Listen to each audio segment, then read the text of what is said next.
As you have no doubt heard, the new Nintendo NX was announced today under the official name of the Nintendo Switch. I recorded a podcast with my initial thoughts on it, so check that out if you're curious. But this video will just be me looking through the various promotional material and speculating on what we can expect to see from the new Nintendo console.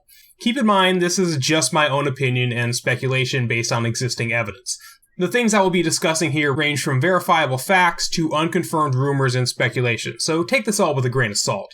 I'm not an industry insider, I'm just a gamer with 3 decades of experience under my belt. I'll be using the Truthometer to help distinguish between fact and speculation. First of all, this doesn't seem to be a replacement or upgrade for the Wii U or 3DS. When the Wii U came out, everybody immediately knew it was intended to be the next step in the line, just like the Wii was the successor to the GameCube or the Super NES was the successor to the NES. This is not supposed to be the next in line. The Nintendo Switch is something completely different. A third pillar, if you will, to go alongside the Wii U and the 3DS. Starting with the controller, we can see that the plus and minus buttons are now shaped like their respective symbols. This seems like an unnecessary change, but it helps to differentiate the console a little bit. The 2 pieces of the controller are called Joy-Cons, and they are removable. This is probably the most interesting part of the system. You can use them either linked together with the Joy-Con grip, or separately like the Wii Remote and Nunchuck. I'm willing to guess that in the future there will be additional peripherals that you can clip onto the Joy-Con grip or between the 2 Joy-Cons, like maybe a microphone, gun controller, touchscreen, analog racing wheel. There's a lot of potential here. The D-pad has been replaced with the diamond arrangement of buttons. This is so you can use the buttons sideways when using the Joy-Con separately. However, the D-pad still exists on the Nintendo Switch Pro controller, so it's not completely dead.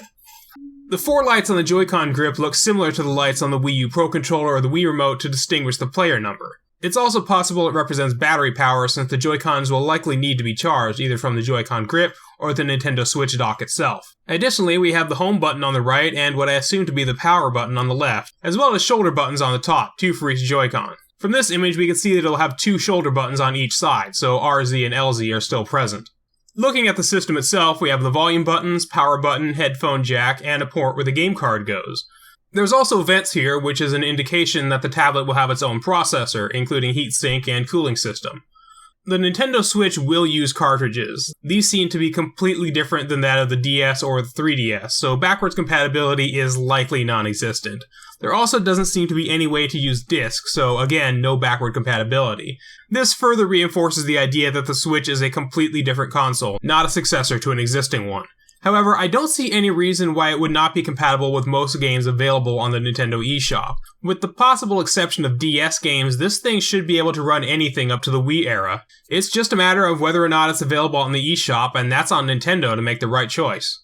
Now, there are certainly benefits to using cartridges. The way microtechnology is advanced, ROM carts can often hold way more data than even Blu-ray discs. Also, loading times are much faster, and they're more durable than discs, which is definitely something you want in a portable system. The question is, will the system use a built-in hard drive, or will it be able to save games and data directly to the game card? This is something that remains to be seen. Maybe you'll be able to do both.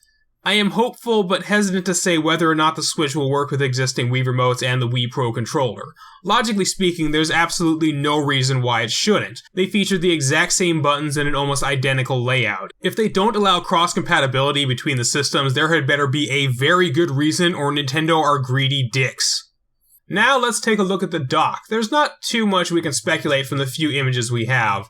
On the left side there's a light, probably for power or status notifications, and there seems to be 2 USB ports, so support for peripherals or USB drives is likely. I don't know if it has Amiibo support, even though they teased some Amiibo figures on the cabinet in the promo video. On the right there's a small alcove which I can only assume is for cables. People don't like to show cables in advertisements, but we know it has to have them. We haven't invented wireless electricity yet. I believe the dock will also contain some level of processing capabilities of its own, so playing with the dock on the big screen will result in better graphics resolution and frame rate, while removing it from the dock will drop the quality so the tablet can easily handle the game. We have an extendable stand built into the screen, which is a good addition for portability. The fact that you can take the 2 Joy-Cons off and use them similarly to the Wii Remote and Nunchuck make it clear that they'll be able to hold some sort of charge on their own. Who knows how much battery life this thing will have though. The Joy-Con, Joy-Con grip, Pro controller, and main screen all require power it seems. That's going to be a bit of an annoyance, I think. Hopefully they come up with an acceptable solution. The thing that really makes me excited is all the potential this system has for social gaming. Controls do not have to be complex for multiplayer games, and in fact it's probably better if you can easily pick them up and play quickly. But if you have multiple screens, this means players can have different information displayed for them. For example, you can show information only to one team or only to one player. This can add so much more strategy and complexity to multiplayer games. Spying, espionage, bluffing, secrecy, all the things that add all kinds of replay value and creativity to friendly competitions. That just means it's up to the developers to do something creative with it. Get on it. Finally, let's take a look at the teased games on the system. It's possible these are just mock-ups, but we already know about Breath of the Wild. There's also Skyrim, which is too iconic of a game to be a coincidence. With Skyrim Remastered coming out in about a week, I think it's safe to assume it's going to be a launch title for the system. There's also a version of Mario Kart that appears to have double items, possibly a return of Double Dash. They're racing on Yoshi's Circuit, which is from Double Dash, so perhaps either GameCube games are coming to the eShop or Double Dash is coming back. These guys must be doing pretty poorly, by the way. They're in 5th and 6th place, respectively. There's also a new Mario game, but with Nintendo, that's like expecting explosions in a Michael Bay movie. As for the price, nothing is confirmed, but I've heard anywhere from $300 to $450. I think $400 is a good sweet spot, so if you save up $80 a month between now and March, you'll be in the clear. All in all, I'm really excited for the Nintendo Switch, but I don't think I see it as a device to replace my gaming PC. I don't know how comfortable I'm going to be bringing it out of the house, since it does look a bit bulky, but there's not much else we can do except wait until more information comes up. If you have any other rumors or speculation with evidence or logical deduction to back it up, be sure to leave a comment below. Until then, everyone, have fun and happy gaming.